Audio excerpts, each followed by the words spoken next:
मैं हूं आपका दोस्त सागर और आज मैं आपको कहानी बताऊंगा 2014 में रिलीज हुई फिल्म सिन सिटी 2 और डैम टू किल फॉर की, जो कि सिन सिटी मूवी का सेकंड पार्ट है। इस फिल्म को देखने से पहले आपको फर्स्ट पार्ट का एक्सप्लेन वीडियो जरूर देखना होगा, वरना आपको इस फिल्म की 2-3 कहानी और कैरेक्टर्स को समझने में थोड़ी सी प्रॉब्लम हो सकती है। और उस वीडियो का लिंक आपको डिस्क्रिप्शन में मिल जाएगा, तो प्लीज़ आप उस वीडियो को भी ज़रूर देखें। और वीडियो शुरू करने से पहले मेरी आपसे खास रिक्वेस्ट है कि प्लीज़ आप मुझे थोड़ा सा सपोर्ट करें। उसके लिए आपको इस वीडियो को लाइक करना होगा और चैनल को सब्सक्राइब करना होगा। और इस तरह की मैंने कई सारी लेटेस्ट मूवीज़ का भी एक्सप्लेन किया है, उनका लिंक आपको डिस्क्रिप्शन में मिल जाएगा, तो प्लीज़ आप उन्हें भी ज़रूर देखें। और मुझसे बात करने के लिए आप मुझे इंस्टाग्राम पर फॉलो कर सकते हैं। मेरा आईडी है फ्रेश मोजो इंडिया। तो चलिए बिना टाइम गवाए इस सफ़र का मज़ा लेना शुरू करते हैं। इस फिल्म में आपको टोटल 4 कहानियाँ देखने मिलेगी, जिसमें पहली कहानी में सिन सिटी में हमें मार्व नज़र आता है, जो कि एक जगह पर गिरता है और वहाँ से वो आगे बढ़ता है, जिसमें वो घायल होता है और वहाँ पर कार्स ठुकी हुई दिखती है, जिसमें वह मार्व को याद नहीं आता कि वो वहाँ तक कैसे पहुँचा है,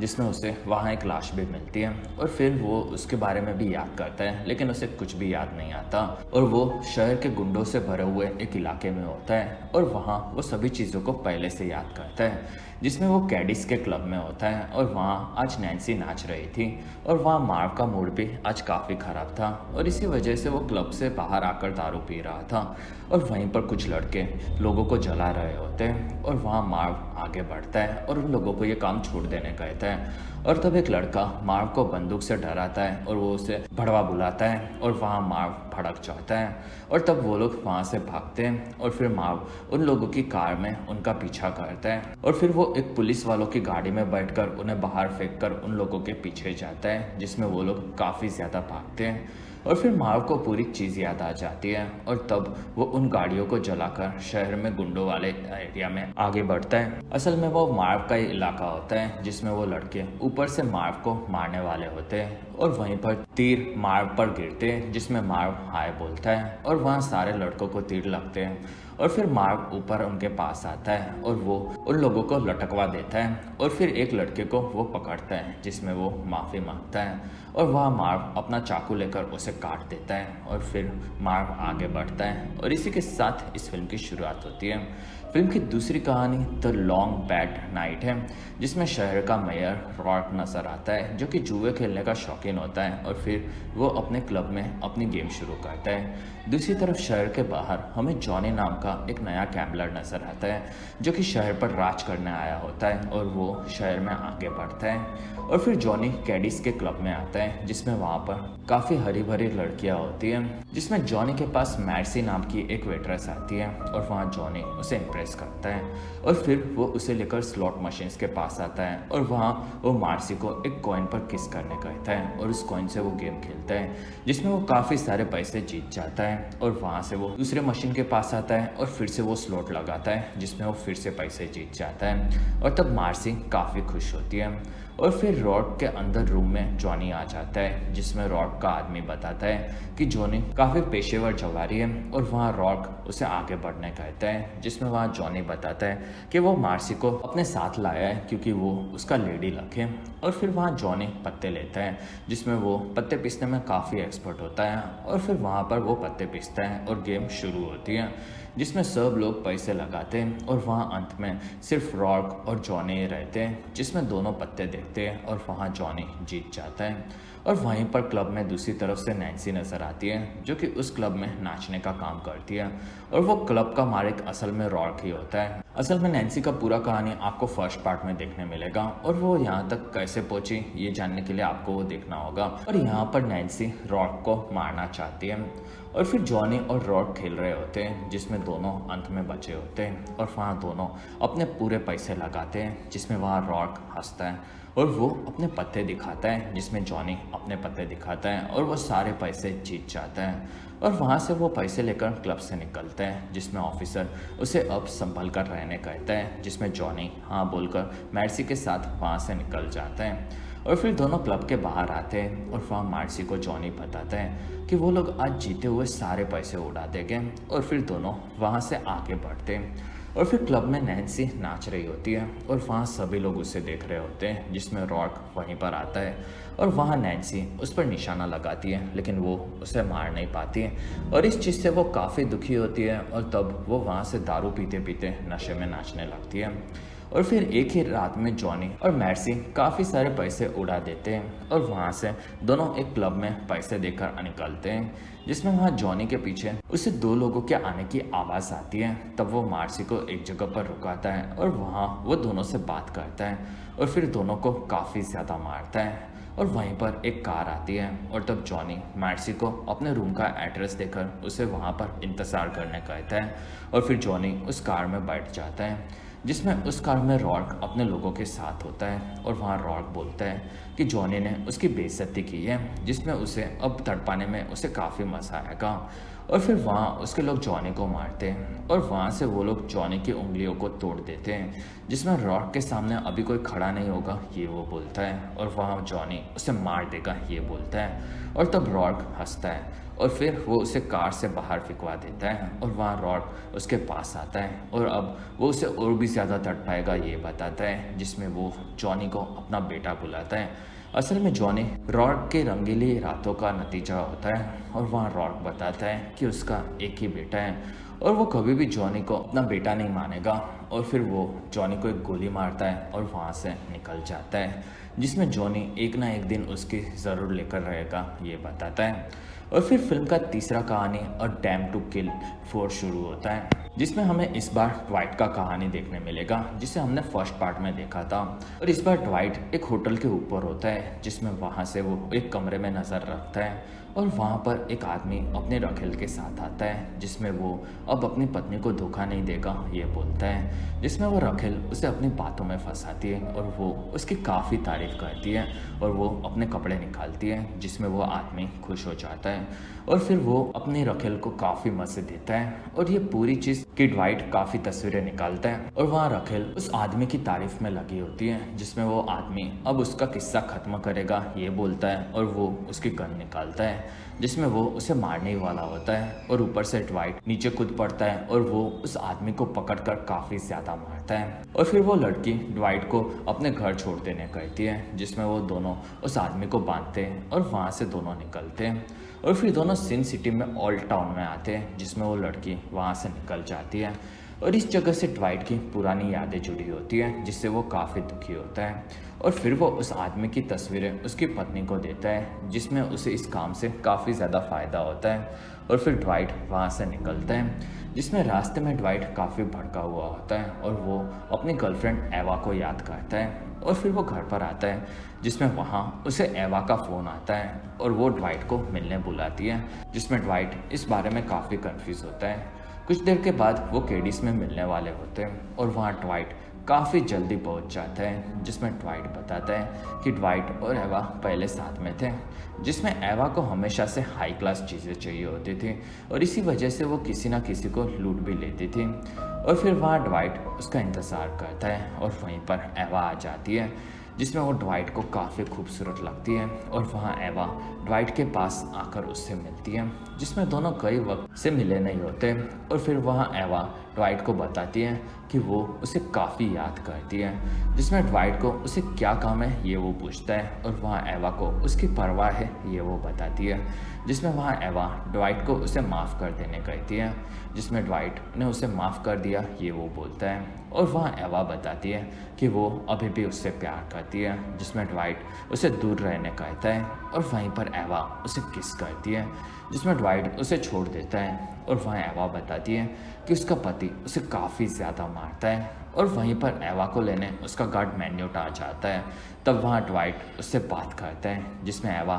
ड्वाइट को बाय बोलकर वहाँ से निकल जाती है और दोनों वहाँ से कार में आगे बढ़ते हैं और फिर ड्वाइट बाहर आता है, जिसमें मार्व आकर बोलता है कि वो चाहे तो मैन्यूट को मार सकता है, जिसमें ड्वाइट घर पर आकर एवा के बारे में ही सोचता रहता है, जिसमें एवा उसके दिमाग से जा ही नहीं रही होती और वहाँ एवा के बारे में जानने के लिए वो निकलता है और फिर ड्वाइट एवा के घर पर आता है और छुपकर वो आगे बढ़ता है, जिसमें एवा ने एक काफ़ी पैसे वाले आदमी से शादी कर ली होती है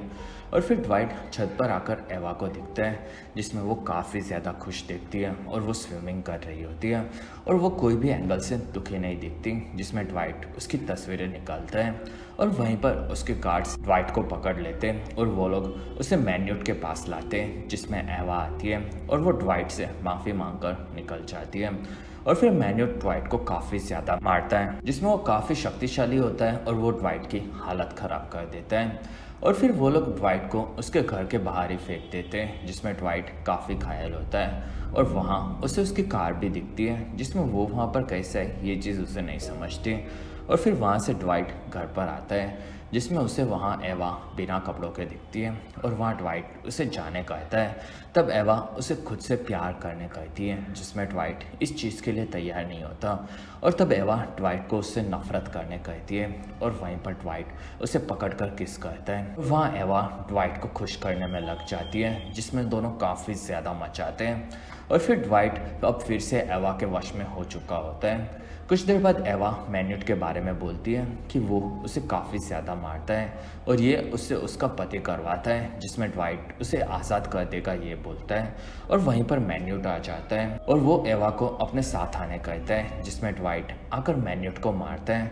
लेकिन उस पर कोई भी असर नहीं पड़ता और फिर मैन्यूट ड्वाइट को एक ही मारता है, जिसमें वो घर के बाहर आकर गिरता है। और फिर वहाँ से मैन्यूट और एवा निकलते हैं और फिर ड्वाइट एक प्लान बनाता है, जिसमें वो सबसे पहले कैडिस में आता है और वहाँ पर वो नैन्सी के बारे में बताता है, जिसमें वो क्लब की सबसे बड़ी डांसर होती है और वो ऐसी जगह पर भी काफ़ी सेफ होती है क्योंकि उसके ऊपर मार्व का हाथ होता है और मार्व से उस जगह पर सभी लोग डरते हैं, जिससे नैन्सी से सब लोग दूर ही रहते हैं। और वहाँ ड्वाइट को अब मार्व की मदद चाहिए होती है, जिसमें वो उसके पास आकर उसे दारू ऑफर करता है और वो उसे अपने साथ आने कहता है, जिसमें वो अपने दोस्त के लिए इतना तो करेगा यह मार्व बताता है। और वहाँ मार्व ड्वाइट की जाल में फंस जाता है, जिसमें वो किसी को भी ड्वाइट के लिए मारने तैयार हो जाता है और फिर दोनों वहाँ से निकलते हैं, जिसमें ड्वाइट को उसे फंसाकर अपना काम निकालना बिल्कुल भी बुरा नहीं लगता। और फिर दोनों वहाँ से ईवा के घर पर जाने निकलते हैं और फिर ईवा के घर के बाहर आकर दोनों अलग होते हैं, जिसमें मार्व घर के सामने से आकर सबको मारने लगता है और वहाँ उसके सामने मैन्यूट आता है और फिर दोनों लड़ते हैं, जिसमें दोनों काफ़ी शक्तिशाली होते हैं और वहाँ मैन्यूट मार्व को मारकर गिरा देता है और तब मार्व उसे पकड़कर काफ़ी ज़्यादा मारता है और वो उसकी आंखें निकाल लेता है। दूसरी तरफ ड्वाइट अंदर घर में घुसता है और वहाँ से ड्वाइट एवा के पति के पास आकर वो उसे एवा के बारे में पूछते हैं, जिसमें वहाँ ड्वाइट को देखकर उसका पति सारी बातें समझ जाता है और एवा एक नंबर की झूठी है ये वो बताता है और तब ड्वाइट उसे मारने लगता है और वहीं पर वो उसे मार मार कर उसकी जान ले लेता है। और तब उसके पीछे से एवा आती है और वो बोलती है कि ड्वाइट तुम तो एक नंबर के चुतिया आदमी हो, जिसमें कि भूख ने तुम्हें अंधा कर दिया, तुम्हारी वजह से मैं काफ़ी पैसे वाली बनने वाली हूँ। और वो ड्वाइट को गोलियाँ मारती है और वहाँ अब एवा को किसी की ज़रूरत नहीं है ये वो बताती है, जिसमें ड्वाइट दुखी होता है और वहाँ एवा उसे गोली मारकर घर के बाहर गिराती है, जिसमें मार्व ड्वाइट को लेकर वहाँ से निकल जाता है और फिर दोनों वहाँ से आगे बढ़ते हैं, जिसमें मार्व ने मैन्यूट को ठिकाने लगा दिया ये वो बताता है और वहाँ ड्वाइट मार्व को ओल्ड टाउन लेकर जाने कहता है, जिसमें मार्व इस चीज़ के लिए थोड़ा डर जाता है और वहाँ ड्वाइट उसे कैसे भी वहाँ तक पहुँचाने कहता है। दूसरी तरफ ऑफिसर्स आकर एवा से मिलते हैं, जिसमें वो बताती है कि उसके पुराने आशिक ड्वाइट ने उसके पति को मार दिया और अब वो उसके पीछे पड़ा है और वो उसे काफ़ी ज़्यादा मारता है। और वहाँ वो ऑफिसर मॉट की तारीफ़ करती है, जिसमें वो उससे लिपट जाती है और फिर वो उसे बचाने कहती है, जिसमें दूसरा ऑफिसर इस चीज़ से चौंक जाता है और फिर दोनों वहाँ से निकलते हैं, जिसमें मॉट का साथी उसे मज़े लेने कहता है और वहाँ एवा की नज़र उन पर ऊपर से होती है और फिर मार्व ओल्ड टाउन पहुँचता है, जिसमें अब पुलिस की गाड़ी उसके पीछे ही होती है और वहीं पर ओल्ड टाउन की लड़कियाँ उस कार पर हमला करती हैं और वो लोग पुलिस की गाड़ी को जलाकर उड़ा देती हैं। और फिर मार्व एक जगह पर रुकते हैं, जिसमें वहाँ पर सब लड़कियाँ आती हैं और वहाँ से उनकी लीडर गेल आगे बढ़ती है और उनके आने की वजह पूछती है, जिसमें ड्वाइट उसे बुलाता है और वहाँ गेल उसे पकड़ने जाती है, जिसमें ड्वाइट वहीं पर गिर पड़ता है और तब गेल सबको डॉक्टर को बुलाने कहती है। दूसरी तरफ ऑफिसर मोट ईवा को फ़ोन करता है, जिसमें ईवा काफ़ी डर रही है ये बताती है, जिसमें वो मोट को अपने पास बुलाती है और तब मोट अपने घर से निकलता है और वो भागकर एवा के घर पर पहुंचता है, जिसमें एवा उसे अंदर लेती है और और दोनों काफ़ी ज़्यादा मचाते हैं। और फिर ओल्ड टाउन में गेल पीछे देखती है, जिसमें ड्वाइट उठता है और गेल बताती है कि वो अब ठीक है और वो वहाँ पर पुलिस को क्यों लाया ये वो पूछती है, जिसमें वहीं पर गोल्डी और वैंडी आती है और वो लोग ड्वाइट को ओल्ड टाउन को छोड़ देने कहती है, जिसमें ड्वाइट इस चीज़ के लिए मना करता है। और वहीं पर मीहो आती है और तब ड्वाइट को इस जगह को छोड़ने के बारे में सोचना होगा ये लड़कियां बताती है। और वहाँ मीहो ड्वाइट को तलवार से थोड़ा सा घायल करती है, जिसमें गेल बताती है कि ड्वाइट कहीं नहीं जाएगा क्योंकि वो उसे पसंद करती है। और मीहो को एक बार कुछ गुंडे मारने वाले थे और उसे ड्वाइट ने ही बचाया था ये वो बताती है। तब मीहो ड्वाइट को छोड़ देती है। दूसरी तरफ एवा और मोर्ट साथ में होते हैं, जिसमें एवा बताती है कि ड्वाइट ने उसकी इज्जत लूटी है, जिसमें दोनों का मूड वहीं पर हो जाता है और दोनों काफ़ी ज़्यादा मचाते हैं। और वहाँ ईवा मोर्ट को उसे बचाने के लिए ड्वाइट को मार देने कहती है और वहीं पर उसे ड्वाइट का फ़ोन आता है और वो बहुत ही जल्दी उसे मार देगा ये बताता है। और फिर ईवा मोर्ट को ओल्ड टाउन पर हमला करने कहती है, वरना वो उसे छोड़ देगी ये बोलती है। और तब मोर्ट और उसका साथी वहाँ से निकलते हैं, जिसमें मोर्ट ओल्ड टाउन पर हमला करने के बारे में सोचता है, जिसमें उसका साथी उसे एवा की पुसी से बाहर निकलकर सोचने कहता है। और वहाँ मोर्ट अपना काम कर रहा है ये बोलता है, जिसमें उसका साथी एवा को 2 टके की औरत बुलाता है और वहीं पर मोर्ट उसे मार देता है। और इस चीज़ से वो काफ़ी दुखी होता है और वहाँ पर मोर्ट खुद की जान भी ले लेता है। और अब एवा अकेली फंस चुकी होती है और इसी वजह से वो एक काफ़ी बड़ी पार्टी अरेंज करती है, जिसमें उसने शहर के काफ़ी बड़े बड़े क्रिमिनल्स को भी बुलाया होता है। और वहीं पर उसकी मुलाकात वैलेंट्विस्ट नाम के माफिया बॉस से होती है, जिसमें वो पार्टी में आकर काफ़ी खुश होता है। और वहाँ एवा उसे ओल्ड टाउन उन दोनों के रास्ते से हटाने कहती है, जिससे उसे भी काफ़ी ज़्यादा फ़ायदा होगा। लेकिन वहाँ वैलेंट्विस्ट को उसके बारे में सब चीज़ें पता होती है और उसने पुलिस वालों को मरवा दिया ये वो बोलता है, जिसमें एवा उसे शादी करने के बारे में सोच रही है ये बताती है। और वो वैलेंट्विस्ट को उसकी मदद करने के लिए कहती है, जिसमें वो इस चीज़ के लिए मान जाता है और उसकी बातें वहाँ पर गेल भी सुन लेती है और फिर वो वहाँ से निकलती है। अगले दिन वैलेंट्विस्ट अपने हिटमैन को बुलाता है, जो कि शहर में आता है और उसे लेने के लिए मैन्यूट भी जाता है, जो कि ठीक हो चुका होता है। और वहाँ वो हिटमैन के लेने के लिए गेल भी आती है। असल में वो हिटमैन ड्वाइट ही होता है और उसने अपना हुलिया बदल लिया होता है। और फिर वहाँ से वो मैन्यूट को आगे बढ़ने कहता है, जिसमें वो लोग एवा के घर की तरफ आते हैं। और वहाँ ड्वाइट एवा के घर पर पहुंचकर गेल को बाहर ही रुकने कहता है और वहाँ से मैन्यूट और ड्वाइट आगे बढ़ते हैं। और फिर वहाँ मैन्यूट ड्वाइट को बोलता है कि वो उसकी आंखों से उसे पहचान चुका है और वो ड्वाइट को वहीं पर मारकर गिरा देता है। दूसरी तरफ गेल अपने साथ एक गुंडे को मजे करने कहती है, जिसमें वो आगे बढ़ता है और वहीं पर कार में से गेल मीहो को निकालती है, जिसमें वो उस गुंडे को वहीं पर मार देता है। और फिर दोनों वहाँ से आगे बढ़ते हैं और फिर घर के अंदर एवा के सामने ड्वाइट को मैन्यूट लाता है, जिसमें एवा पानी में से बाहर आती है। दूसरी तरफ मियो एवा के घर पर सभी गुंडों को काट रही होती है और देखते ही देखते वो सभी गुंडों को खत्म कर देती है।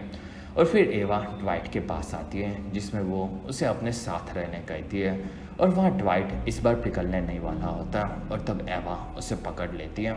दूसरी तरफ से गेल एक बैग को घर पर फेंकती है, जिसमें वहाँ काफ़ी बड़ा ब्लास्ट होता है और वहाँ पर एवा और ड्वाइट दोनों घायल होते हैं, जिसमें वहाँ ड्वाइट मैन्यूट को काफ़ी सारी गोलियाँ मारता है। लेकिन वहाँ मैन्यूट को कुछ भी नहीं होता और वहाँ ड्वाइट को वो मारने जाता है, जिसमें ड्वाइट उसके पास आकर उस पर कूदता है, जिसमें मैन्यूट पानी में गिर पड़ता है और वहीं पर ड्वाइट को एना बंदूक दिखाकर पकड़ लेती है और फिर एवा मैन्यूट को वहीं पर मार देती है। और फिर वो ड्वाइट को बोलती है कि ड्वाइट और वो हमेशा साथ रह सकते हैं, जिसमें वो अब बदल चुकी है और वो उसे अपना साथ देने कहती है, जिसमें ड्वाइट कुछ भी नहीं बोलता। और वहीं पर एवा अब दोनों हमेशा एक हो गए ये बोलती है और वो ड्वाइट को किस करती है, जिसमें ड्वाइट एवा को गोली मार देता है और वहीं पर एवा मारी जाती है। और तब वहाँ मियो गेल आती है और तीनों वहाँ से निकलते हैं और इसी के साथ ये कहानी भी खत्म होती है। और फिर हमें द लॉन्ग बैड नाइट कहानी का सेकंड पार्ट देखने मिलता है, जिसमें जॉनी आकर जग नाम के एक डॉक्टर से मिलता है, जिसमें सिन सिटी में हर चीज़ मिल जाती है ये वो बोलता है। और वहाँ जॉनी जग को अपना इलाज करने कहता है, जिसमें वो पैसे मांगता है। और तब वहाँ जॉनी के पास $40 बचे होते हैं और वहाँ जग जॉनी के पैर से गोली निकालता है और फिर वो उसे देता है। और फिर वो उसकी उंगलियों को देखता है जिसमें वो उसे सीधी करता है और उसे नॉर्मल होने के लिए वो स्टिक्स से चिपका देता है। कुछ देर बाद जॉनी वहाँ से ठीक होकर निकल जाता है और अब जॉनी के पास कुछ भी नहीं होता और वहीं पर जॉनी को मैर्सी याद आती है। तब वो होटल की तरफ भागता है और पीछे से होटल में घुसता है जिसमें अंदर रॉक जॉनी को हेलो बोलता है और उसने मैर्सी के पूरे शरीर को काट दिया होता है और तब वहाँ जॉनी भड़क जाता है और वहाँ रॉक जॉनी पर गोलियां चलाने कहता है जिसमें जॉनी वहाँ से बाहर कूदता है और वहाँ से भाग जाता है और इस चीज़ से जॉनी काफ़ी दुखी होता है और वो रॉक को अब कैसे भी हरा देगा ये बोलता है। और फिर जॉनी वहाँ से एक बार में आता है और वहाँ पर वो पानी मांगता है जिसमें वह बारटेंडर उसे पानी देती है और वो उसके बारे में पूछती है जिसमें जॉनी बताता है कि उसने गलत आदमी को हरा दिया और वहीं पर बारटेंडर बोलती है कि जॉनी उसके एक्स बॉयफ्रेंड जैसा दिखता है जिसमें वो उसे $10 देती है और तब जॉनी उसे थैंक्स बोलकर वहाँ से निकलता है और फिर से जॉनी कैडिस में आता है और वहाँ स्लॉट मशीन से खेलता है जिसमें वो काफ़ी पैसे जीत जाता है और फिर से जॉनी रॉक के पास आता है। वहाँ रॉक उसे अंदर आने कहता है तब जॉनी टेबल पर आकर खेलता है और वहाँ पर जॉनी एक बार फोल्ड लेता है जिसमें रॉक उसके लेडी लव को याद करता है और इस राउंड को रॉक जीत जाता है। और फिर अगला राउंड शुरू होता है जिसमें जॉनी अपने दूसरे हाथ से पत्ते पीस कर दिखाता है और वहीं पर सब लोग खेलते हैं जिसमें वहाँ जॉनी बाजी बढ़ाता है और वहाँ से बाकी लोग निकल जाते हैं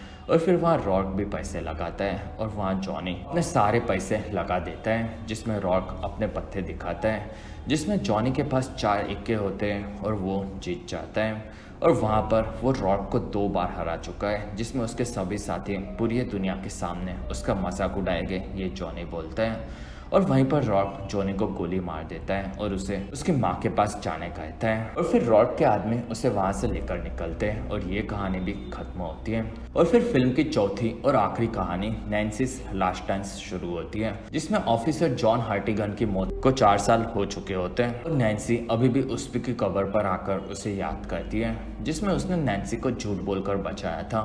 और इसकी फोटोज रॉक का एक आदमी उसे दिखाता है और उसी के चलते उसका बेटा मारा गया था ये रॉक बोलता है और नैन्सी जॉन को चाहती है ये वो समझ जाता है और उसी के चलते जॉन भी मरा था ये उसे याद होता है और वहाँ रॉक नैन्सी को छोड़ देने कहता है जिसमें वहाँ उसका आदमी बताता है कि नैन्सी निशाना लगाने की डेली प्रैक्टिस करती है जिसमें वो अब काफ़ी नशे में रहती है और वो भड़की हुई भी रहती है जिसमें रॉक बोलता है कि वो कुछ भी नहीं कर सकती और फिर नैन्सी बार में नाच रही होती है जिसमें उसे इस जगह से नफरत होती है और जब वो रॉक को नहीं मार पाई थी तभी वो मर चुकी थी ये वो बताती है और फिर नैन्सी वहाँ से निकल जाती है और फिर नैन्सी अपने घर पर आकर काफ़ी ज़्यादा दारू पीती है और वो टीवी सीरीज़ देखकर काफ़ी दुखी होती है और वहीं पर उसे जॉन नजर आता है जो कि उसे कम दारू पीने कहता है और वहाँ नैन्सी बोलती है कि वो झूठा है और जॉन से वो कभी दूर नहीं जाएगी जिसमें वो उसके साथ होकर भी वहाँ पर नहीं है और वहाँ जॉन बोलता है कि उसने नैन्सी को बचाने के लिए अपनी जान ली थी और वहाँ नैन्सी रोने लगती है और वहाँ पर वो काफ़ी गुस्से में आती है और वो रॉक की फ़ोटो देखती है जिसमें वो उसे मार देगी और वो जॉन को गलत साबित करेगी ये बोलती है और फिर नैन्सी अपने बालों को काटने लगती है और फिर नैन्सी सो जाती है जिसमें उसे सपने में रॉक नजर आता है और वो उसे मार देगा ये बोलता है साथ ही वो उसका कुछ भी नहीं उखाड़ सकती ये वो बोलता है। तब नैन्सी डर जाती है और वहाँ से रॉक गायब हो जाता है और इस चीज़ से नैन्सी भी काफ़ी ज़्यादा रोती है। अगले दिन नैन्सी फिर से बार में नाचती है जिसमें वहाँ पर वो काफ़ी ज़्यादा जोश में होती है और वहाँ पर सब लोग उसे देखकर बावले हो जाते हैं और वहाँ मार्व को भी नैन्सी आज अलग लगती है और वहाँ से वो बाहर आता है और फिर नैन्सी नाचकर सबके दिल में आग लगा देती है और वो क्लब के अंदर आती है और अपने मुंह से वो आईना तोड़ देती है जिसमें वो अपने चेहरे पर घाव देती है जिसमें अगर किसी और ने ऐसा किया होता तो जॉन उसे मार देता ये बोलता है और वहाँ नैन्सी को एक आइडिया आता है। कुछ देर बाद नैन्सी अपनी गन्स तैयार करती है और वहीं पर उससे मिलने मार्व आता है जिसमें मार्व उसे देखकर भड़क जाता है और उसका ये हाल रॉक ने किया ये नैन्सी बोलती है और फिर दोनों क्लब से बाहर आते हैं। और वहाँ से दोनों बाइक्स और हथियार लेकर आगे बढ़ते हैं और दोनों रॉक के घर की तरफ जाते हैं और घर के बाहर आकर दोनों सिक्योरिटी को देखते हैं, जिसमें वहाँ मार्व नैन्सी को अंदर जाकर सबको मारने कहता है और फिर मार्व दूसरी तरफ बाइक लेकर जाता है और नैन्सी आगे बढ़ती है और वो अपने बॉव और एरो से एक एक करके सबको मारने लगती है और वहीं पर बाइक लेकर मार्व अंदर घुसता है और वो अंदर जाकर अपनी शॉटगन से सबको उड़ाने लगता है और फिर वहाँ नैन्सी भी सबको मारने लगती है और दोनों मिलकर रॉड की पूरी सिक्योरिटी को ख़त्म कर देते हैं और फिर नैन्सी ऊपर मार्व को लड़ते हुए देखती है और वो भी घर में ऊपर की तरफ आती है और वहाँ नैन्सी मार्व को देखती है, जिसमें वो थोड़ा सा घायल हो चुका होता है और वहाँ मार्व नैन्सी को आगे जाने कहता है, जिसमें नैन्सी मार्व को आराम करने कहती है और नैन्सी रॉड के रूम में आती है, जिसमें रॉक नैन्सी को गोली मारकर घायल कर देता है और वो वहाँ तक पहुँचे इसके लिए वो उसकी तारीफ करता है और उसे रॉक जॉन की तरह ही मारेगा ये बोलता है, जिसमें नैन्सी को काफ़ी सारी वो गोलियां मारता है और फिर रॉक ड्रिंक लेता है और अपने बेटे को याद करता है जिसमें वो चुतिया था ये रॉक बताता है और वहीं पर नैन्सी अपनी गन लेकर रॉक को गोलियां मारती है और फिर वो उसके पास आती है और वो जॉन के लिए उसे गोली मारकर ख़त्म कर देती है और इसी के साथ ये शानदार फिल्म ख़त्म होती है और इसी के साथ हमारा वीडियो भी ख़त्म होता है। और अगर आपको मेरा वीडियो पसंद आया तो प्लीज़ लाइक करें, एम करते 1000 लाइक्स। वीडियो के डिस्क्रिप्शन में आपको दूसरी मूवी सीरीज़ की भी एक्सप्लेन वीडियो देखने मिलेगी, तो प्लीज़ आप उन्हें देखना ना भूलें। और हमारी वीडियो आपको कैसी लगी और आप कौन सी दूसरी मूवी का एक्सप्लेनेशन देखना चाहते हो, आप मुझे कमेंट सेक्शन में ज़रूर बताएं और आप हमारे दूसरे वीडियोस भी देख सकते हो। और अगर आपको मेरा काम पसंद आया तो प्लीज़ आप मुझे इंस्टाग्राम पर फॉलो करना ना भूलें। मेरा आईडी है फ्रेश मोजो इंडिया।